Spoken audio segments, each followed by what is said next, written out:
लिखवानी है आज 1703। हमने पिछली नहीं लिखी थी जी, एक पर्सनालिटी पैदा हुई है जी, आप याद रखिएगा। ये ऊपर लिख दिया थोड़ा, एक सेकंड। ये देखें जी 1703 में आपने याद रखना है कि एक पर्सनैलिटी पैदा हुई है, उनका नाम क्या है? शाह वलीउल्लाह। इनका असल नाम आपने याद रखना जी, पेपर में आ चुका है जी, कुतुबुद्दीन अहमद। इनके वालिद का नाम है शाह अब्दुर रहीम।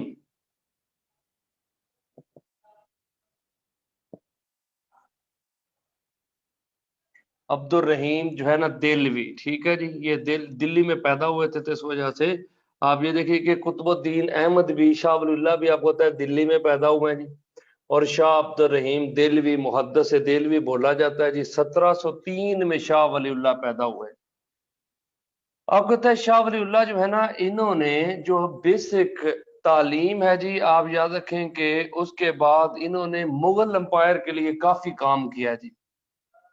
जो मुगल सल्तनत थी ना जी, उसके लिए इन्होंने काम किया है। इनकी राइटिंग्स है जी काफी सारी।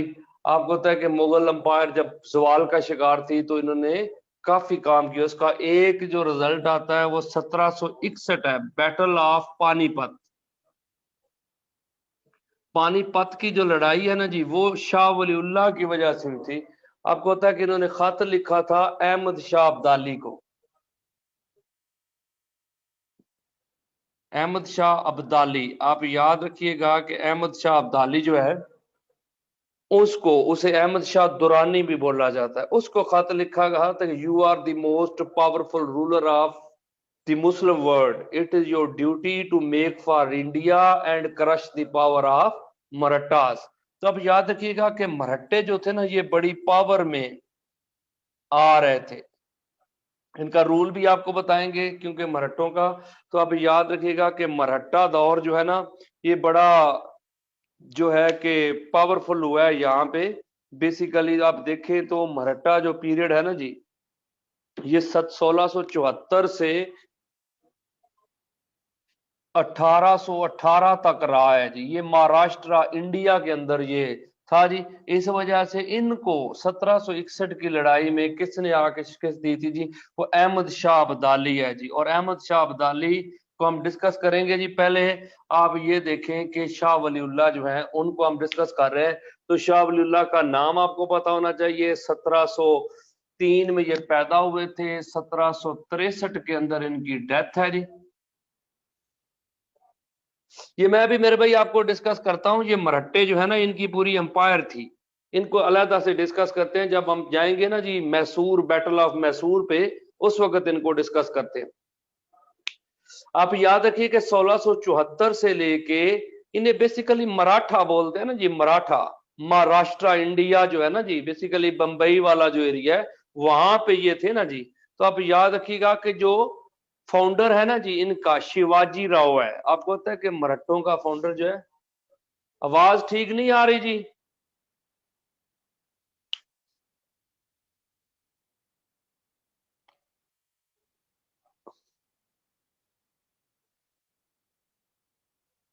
ठीक हो गया जी।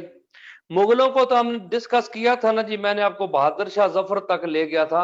अब इसी वजह से तो दोबारा से एक एंगल लेके आए हैं कि आपको दोबारा से ये चीजें समझाएं। अभी सिर्फ आप ना कंफ्यूज ना हो, सिर्फ आप शाह वलील्लाह पे रख के मैं स्टेप वाइज सारे आपको मैं मतलब है कि चीजें करवाऊंगा जी। फाउंडर आप याद रखिएगा कि जो मराठों का फाउंडर है ना, उसका नाम है शिवाजी। आप पता है ये अपनी मतलब है कि शिवा, तो आपको पता है ना इनका एक खुदा भी है ना जी, शिवा। तो ये शिवाजी है जी, बेसिकली शिवाजी, शिवाजी राव। जैसे आपको पता है बाजी राव एक मूवी बनी थी ना जी, बाजी राव मस्तानी, इसी तरह शिवाजी राव ये फाउंडर है जी। और इनका लास्ट जो रूलर है जो 1818 में आया है, उसका नाम है प्रताप सिंह। प्रताप सिंह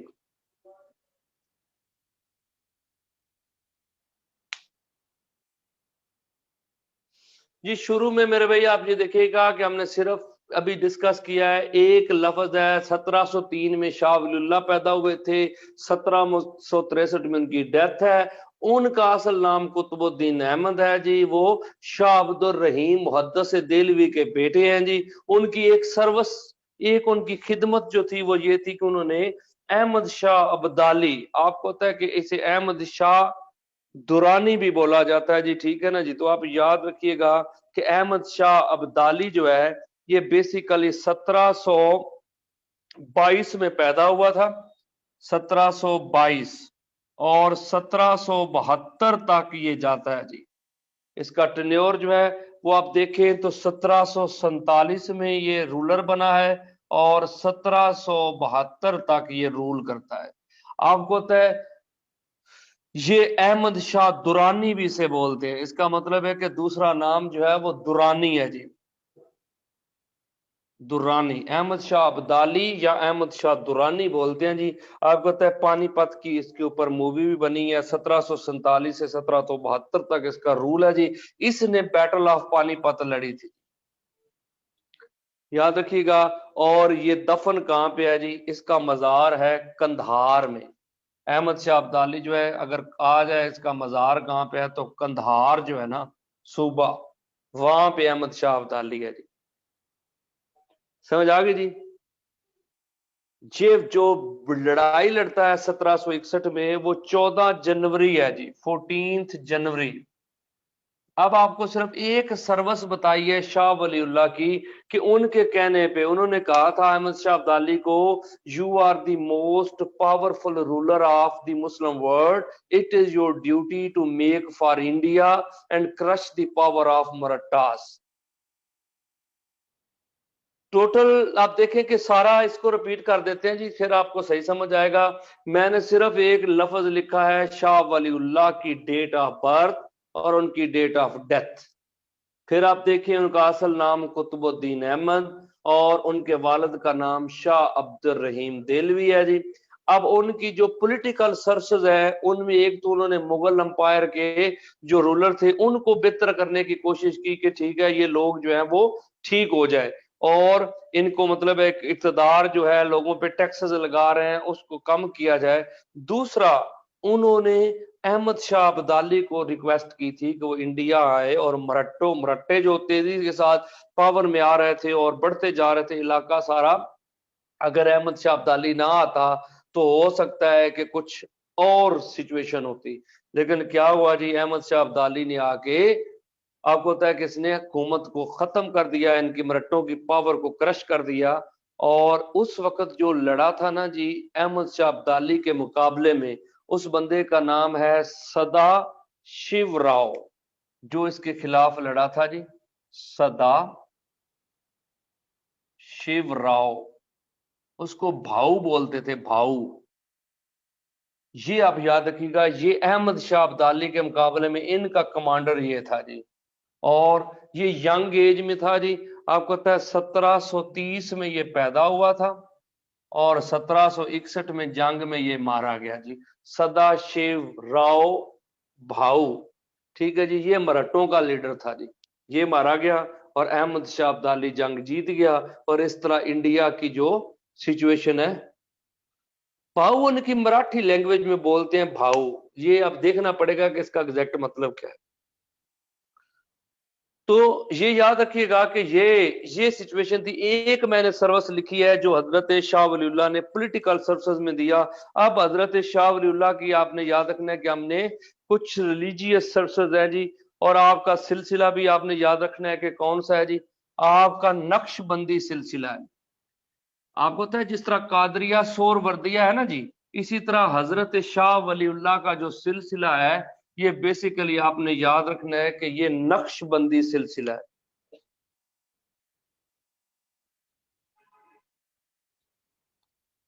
नक्शबंदी, आप याद रखिएगा कि नक्शबंदी क्यों।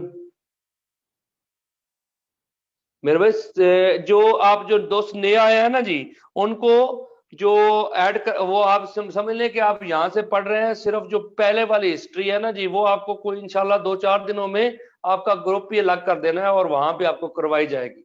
इस वजह से सिर्फ आपको 2-3 दिन ये यहाँ से समझ लें कि आपकी स्टार्ट हुई है। जो 1703 से, क्योंकि अब पहले वाली जो हिस्ट्री है वो इंशाल्लाह आपको अलहदा से करवाई जाएगी, वो कोई मसला नहीं है। आपका व्हाट्सएप ग्रुप अलग बना दिया गया और आपको उसमें इंशाल्लाह करवाई जाएगी। सिर्फ आप जस्ट सुने इसको, टेंशन नहीं लेनी, A to Z इंशाल्लाह कवर होगा। अच्छा जी, नक्शबंदी सिलसिला आपने याद रखना है किसका है जी? हजरत शाह वलीउल्लाह का। अगर सिलसिला पूछा जाए ये किस सूफिया सिलसिले में से, जैसे कादरिया है, सोरवर्दिया है, अपना नक्शबंदिया है, चिश्तिया है, अवैसिया है, उसमें ये नक्शबंदिया सिलसिला है। आप कहते हैं हजरत शेख अहमद सरहिंदी, शेख अहमद जो सरहिंद वाले हैं ना जी, आप कहता है वो उनसे ये इंस्पायर थे हजरत शाह वलीउल्लाह, क्योंकि वो 1564 में पैदा हुए थे, 1624 तक वो जाते हैं जी। उनकी जो हजरत शेख अहमद सरहिंदी जो हैं, उनका आपने याद रखिएगा कि 1564 में पैदा हुए थे, 1624 तक जाते हैं, उनसे ये इंस्पायर थे जी। और इनका सिलसिला भी नक्शबंदी है जी। और जी नक्शबंदी फाउंडर आपने याद रखना है जी, उनका फाउंडर का नाम जो है वो बेसिकली है बहाउद्दीन नक्शबंदी। ये बेसिकली बुखारा से हैं जी, आपने याद रखना है जी। बहाउद्दीन दीन नक्शबंदी है जी।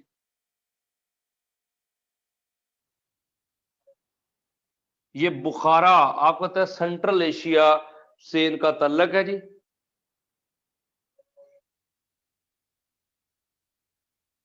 बुखारा।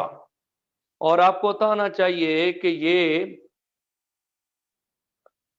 इनकी जो डेट ऑफ बर्थ है 1318 से 1399 तक इनकी लाइफ टाइम है जी। ये बहाउद्दीन नक्शबंदी हैं जी। और आप याद रखिएगा हजरत शेख अहमद सरहिंदी जो है वो भी, उनका बड़ा नाम है जी, वो इसी सिलसिले में है। हजरत शाह वलीउल्लाह इसी सिलसिले में है। ये जाके सिलसिला ऊपर अगर मिलता है तो हजरत अबू बकर सदीक से मिलता है।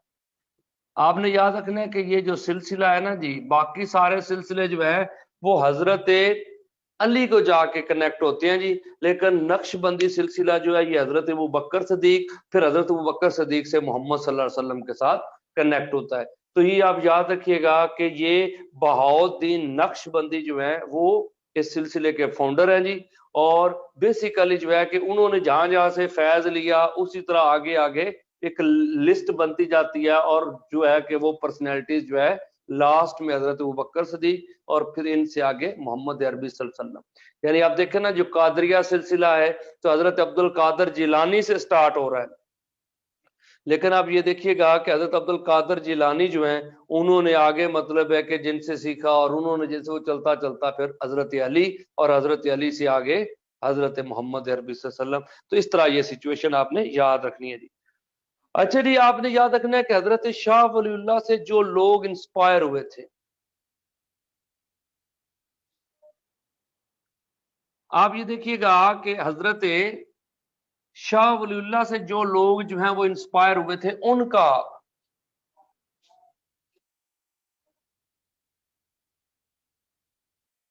अच्छा जी, आप ये देखें कि एक तो है शाह अब्दुल अजीज, ठीक है जी,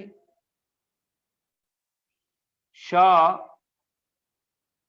अब्दुल अजीज। कुछ लोग इनको इनका बेटा बोलते हैं, और मतलब है कि ये बेसिकली जो है कि इनके बेटे भी हैं और इनकी ही तालीमात को आगे लेके चलते हैं जी। क्योंकि शाह अब्दुल कादर और शाह रफीउद्दीन और शाह अब्दुल अजीज, ये जो है ना ये बेसिकली इनके बेटे भी हैं जी। तो आप याद रखिएगा कि इसी तरह सैयद अहमद शहीद जो है वो भी इनसे इंस्पायर थे जी। सैयद अहमद और शाह इस्माइल, आपको पता है कि ये जाती मूवमेंट है जी। फिर एक जो है ना वो आते हैं जो है ना हाजी शरीयतुल्लाह, हाजी शरीयतुल्लाह, ठीक है ना जी, आप इस तरह लिख लेते हैं ना, सॉरी, हाजी शरीयतुल्लाह। ये जो है ना हाजी शरीयतुल्लाह, ये फराइदी मूवमेंट के फाउंडर हैं जी। और ये भी इंस्पायर थे किस बंदे से थी, हजरत शाह वलीउल्लाह से। और आप याद रखिएगा कि हजरत शाह वलीउल्लाह की ना कुछ किताबें हैं जी।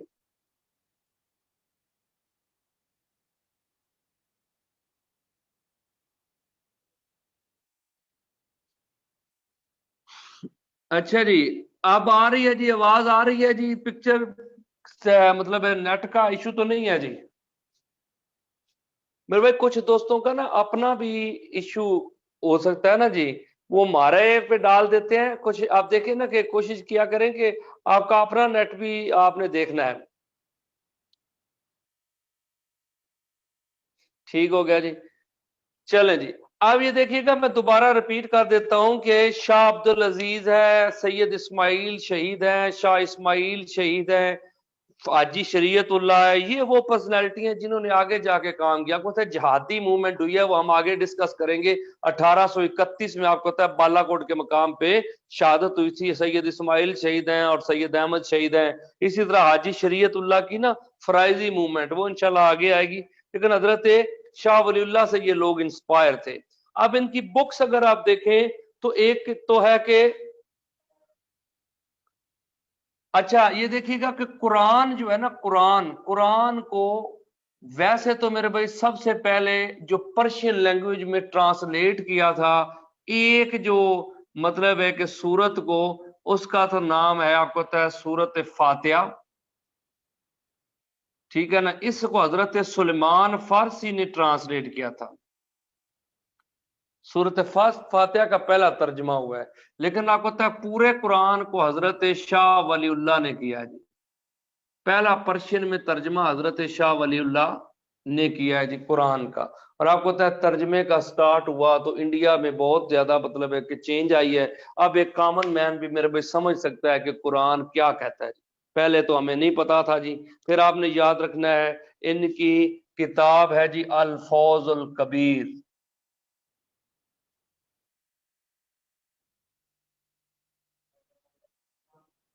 अल्फौजुल कबीर। एक है हुज्जतुल बालिगा, ये भी इनकी बुक है जी, हुज्जतुल बालिगा जो है।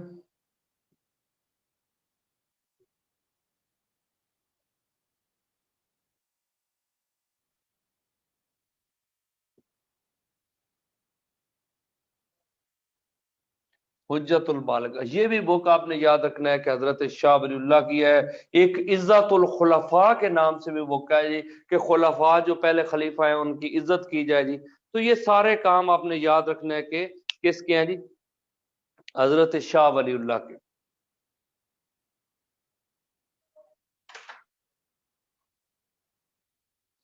मेरे भाई हर दाता साहब की जो बुक है वो कशफुल माजूब है जी। आपको पता है कि इन्होंने उस दौर में जो मसाइल थे उनको डिस्कस किया है, क्योंकि अपनी अपनी किताबों में आप देखें ना, इज्जतुल खुलफा में इन्होंने रेफरेंस दिए। जो हमारे अल तशी भाई हैं, आपको पता है कि वो अच्छा नहीं समझते पहले तीनों खुलफा को, तो उनके बारे में उन्होंने उनको समझाया। फिर मतलब है कि पर्शियन में तर्जमा किया ताकि इंडिया के लोग जो हैं वो समझे कि कुरान कहता क्या है। फिर भाई आप देखो ना कि अगर हम कुरान को समझ लें, इसको सही मतलब समझ आ जाए, तो बहुत बड़ा फर्क आ जाता है हमारी सोच में, क्योंकि कुरान हमें समझाएगा कि यार ये सिचुएशन जो है इसमें आपने क्या करना है। अब आप देखें ना, हम दें नमाज तरावी पढ़ते हैं, बीच में कुरान पढ़ा जाता है, हमें तो नहीं पता कि कुरान क्या कह रहा है। हम तो कहते हैं कि जल्दी खत्म हो, क्योंकि हमारा इंटरेस्ट तब डेवलप होगा जब हमें उसका तर्जमा आता है।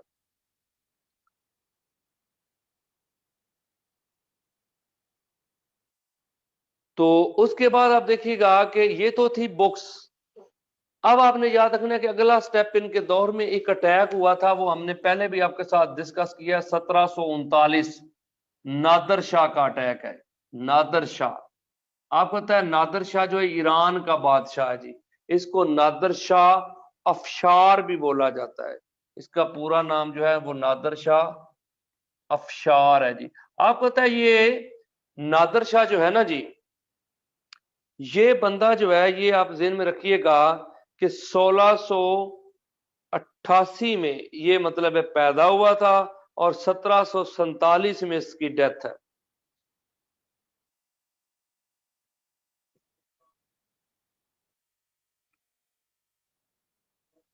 ये एक गरीब चरवाहे का बेटा था, ये ईरानी आर्मी में रहा और फिर वहीं से पावर पकड़ता पकड़ता ये रूलर बना।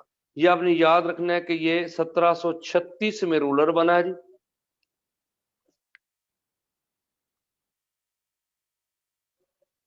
1736 ये रूलर बना है जी। और आपको पता है ये 1747 तक रहा जी। तो अब याद रखिएगा, इसी का अटैक है 1739 में, नादिर शाह का अटैक। आप ये में रखिएगा कि नादिर शाह जो है, इसका मजार कहां पे है जी? तो बेसिकली जगह का नाम है मशहद। मशहद है ईरान में। आपको पता है मशहद में हजरत इमाम अली रजा का मजार है। हारून रशीद का मजार जो है वो भी हजरत इमाम अली रजा के मजार के अंदर ही है जी। फिर नादिर शाह का मजार है जी। तो आप याद रखिएगा कि 1736 से 1747 तक रूलर रहता है जी। और ये फिर आपको पता है 1739 में अटैक करता है। और जंग जो है ना वो होती है, उस आपको पता है करनाल, बैटल ऑफ करनाल होती है जी। जंगे करनाल आपको पता है ये इंडियन पंजाब में, अब जो है कि ये बेसिकली हरियाणा में आ गई है जी, इलाका करनाल का। तो अब याद रखिएगा कि ये हुई थी 1739 में, जिसमें मोहम्मद शाह रंगीला, यानी कि आपको पता है कि मोहम्मद शाह जो है, इसकी जो है कि हुकूमत जो है वो खत्म हो गई थी और सारे पे कब्जा कर लिया था किसने जी? ये कर देते हैं जी।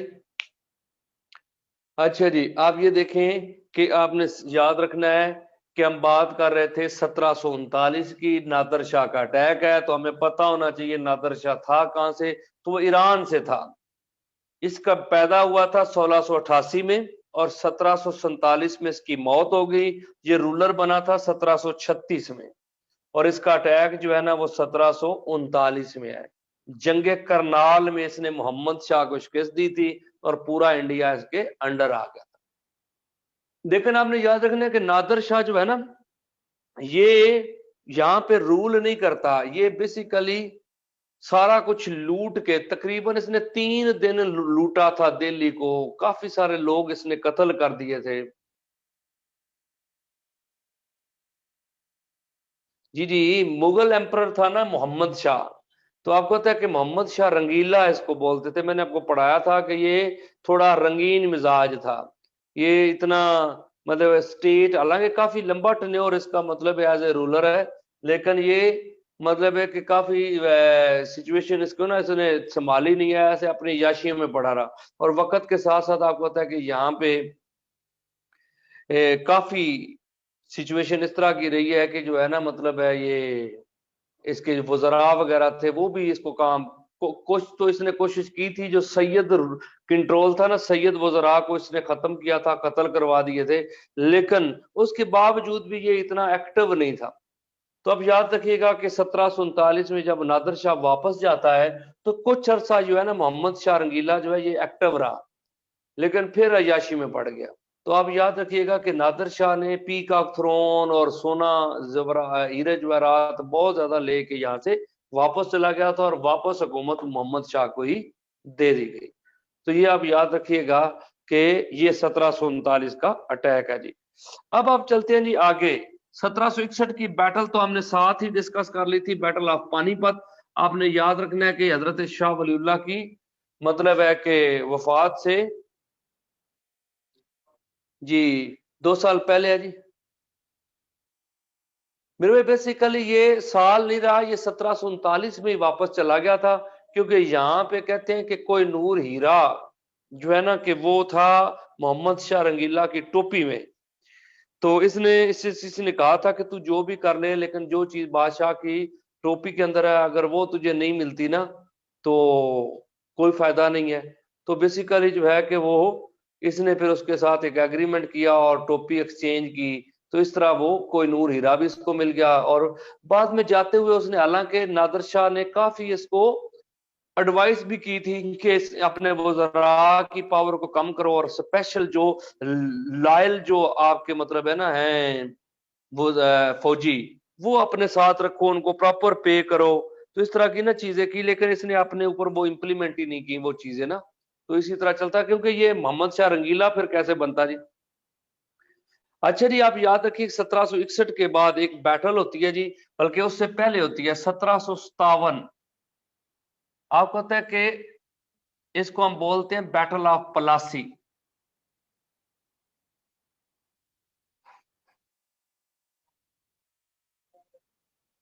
बैटल ऑफ पलासी आपने याद रखनी जी, जंगे पलासी।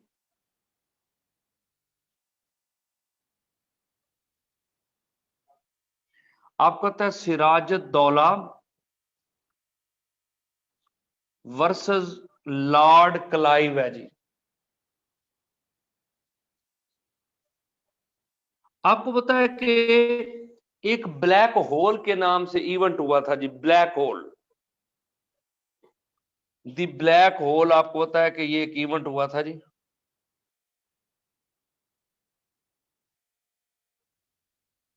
होल कलकत्ता के अंदर। कलकत्ता आपको पता है कि उस वक्त वेस्ट बंगाल का ये कैपिटल एरिया जी। ब्लैक होल है जी, black hole, black hole, BLAC K. Black hole जो है ना, ये 1756 में हुआ था जी।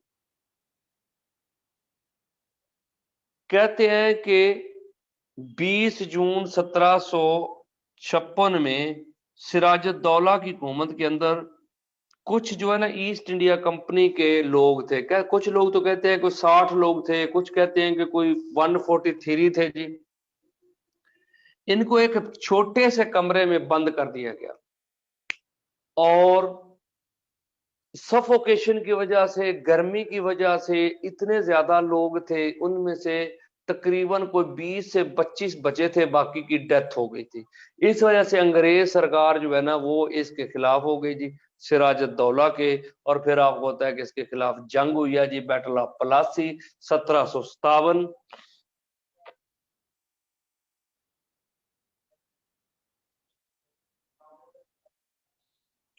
अच्छा जी, 23 जून 1757 में जंग हुई है जी।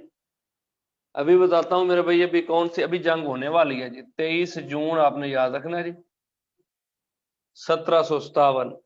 ये जंग मतलब हो रही है जी इस 23 जून 1757 में। लेकिन पहले आप देखें कि सिराजुद्दौला जी, अभी बताता हूं। ये मेरे भाई बेसिकली जो सिराजुद्दौला है ना, ये खुद इसका वालिद रूलर नहीं था, इसका सुसर रूलर था, और अपने सुसर की जगह पे ये रूलर बना था जी। और इसका टेन्योर अगर आप देखें, ये 1733 में पैदा हुआ था जी, और 1757 तक जिंदा रहा। आपको पता है कि ये 2 जुलाई 1757 में मारा गया जी, सिराजुद्दौला। और ये रूलर कब बना था जी, आपने याद रखना है कि 9 अप्रैल 1756 में ये रूलर बना था जी।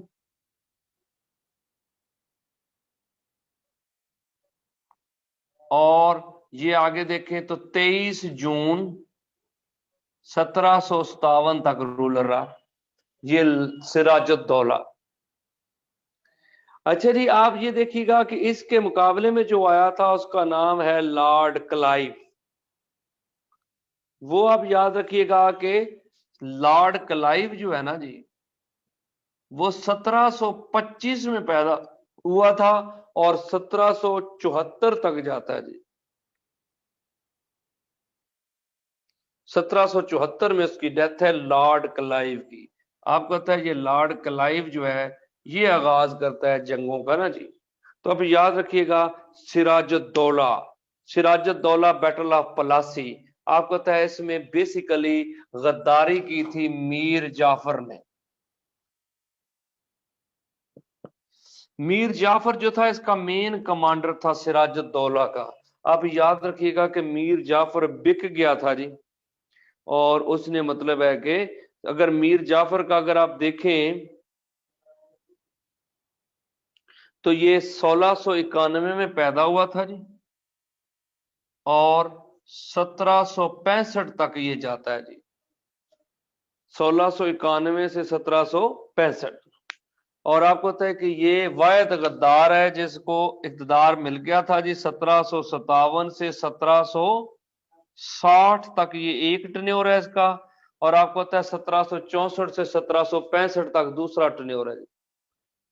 मीर जाफर जो है ये कमांडर था सिराजुद्दौला का जी, लेकिन ये लॉर्ड क्लाइव या अंग्रेजों के हाथों बिक गया जी।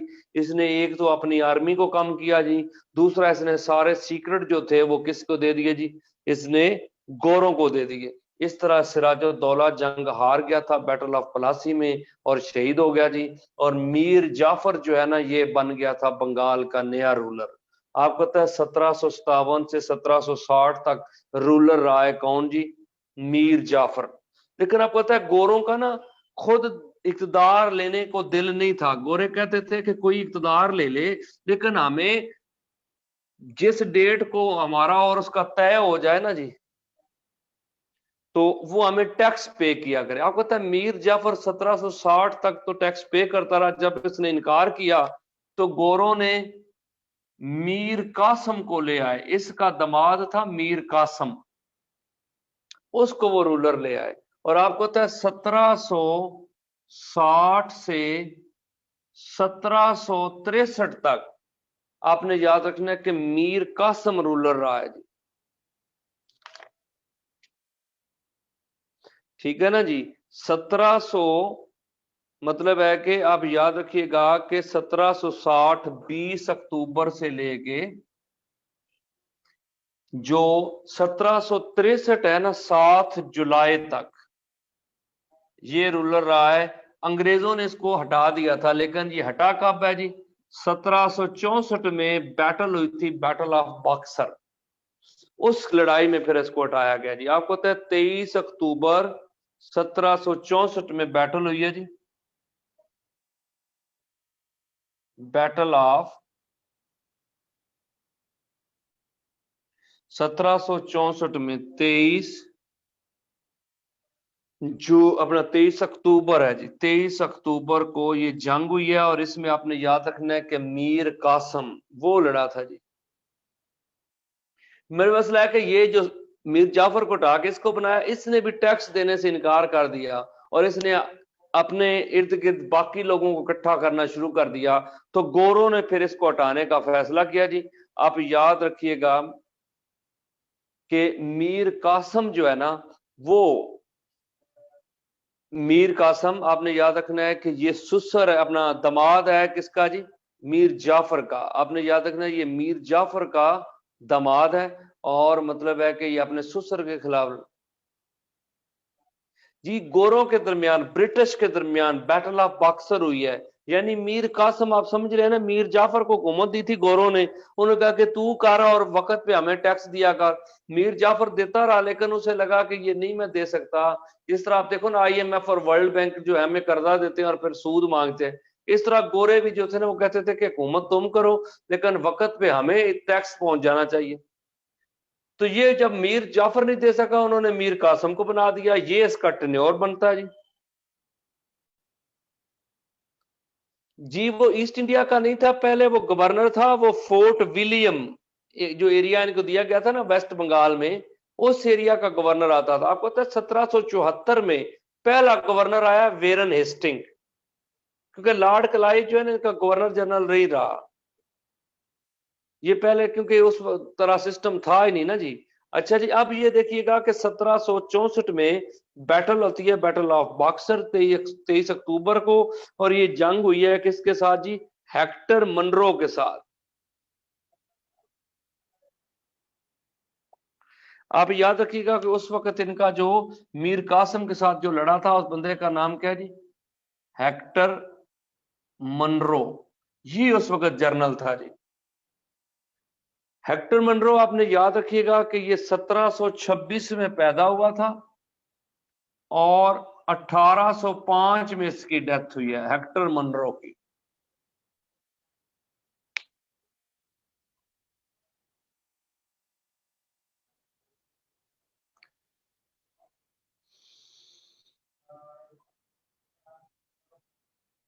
अच्छा जी, अब आप ये देखें जी कि आगे जो ये तो हो गया जी बैटल ऑफ बक्सर, बंगाल की दोबारा इनके अंडर आ गया जी, क्योंकि पहला इलाका जो ब्रिटिश एम्पायर ने फतह किया वो बंगाल ही था। अब आप ये देखें कि अगर आपके साथ डिस्कस करें तो बैटल ऑफ मैसूर,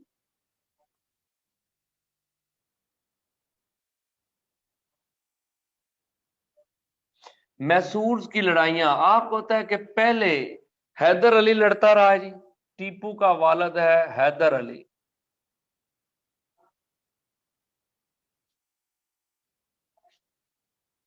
हैदर अली आपने याद रखना है कि 1761 से, सॉरी आप देखें कि ये 1767 से 1769 है जी, पहली लड़ाई जिसे हम बोलते हैं फर्स्ट बैटल जो है।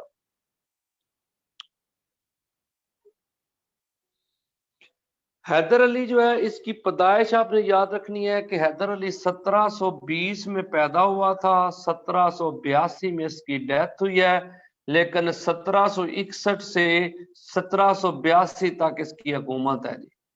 हुकूमत ये आई है 1761 से इसके पास आई है और 1782 तक।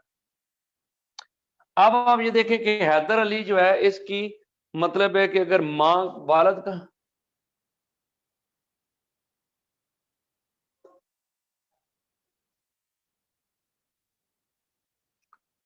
याद रखिएगा कि फतेह मोहम्मद, इसके वालिद का नाम क्या है?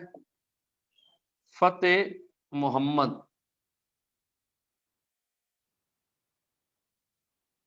मैं अभी रिपीट कर देता हूं जी। अभी देखें कि सिंपल, मैंने आपको बताया कि हम बैटल ऑफ मैसूर पढ़ रहे हैं। मैसूर की 4 लड़ाइयां हुई हैं, जिनमें पहली लड़ाई हैदर अली टीपू सुल्तान के वालिद ने लड़ी थी, और वो 1767 से 1769 तक है जी। लेकिन अगर पूछा जाए कि ये पैदा कब हुआ था, तो 1720 में हुआ था जी। डेथ इसकी 1782 में हुई है। रूल स्टार्ट हुआ है 1761 से, ये एंड हो रहा है 1782 तक। इसके वालिद का नाम फतेह मोहम्मद है, इसकी मां का नाम लाल बीबी है जी, लाल बीबी। हैदर अली की मां का नाम लाल बीबी। अच्छा जी, आगे आप देखें, ये पहली लड़ाई में ना, ये काफी मतलब इलाका, इसने ब्रिटिश को टफ टाइम दिया और विक्टोरियस रहा जी हैदर अली। फिर 1780 से आप देखें तो 1784 तक ये सेकंड बैटल है जी, 1780 से 1784। आपको पता है कि इस लड़ाई के दौरान 1782 में हैदर अली मारा जाता है।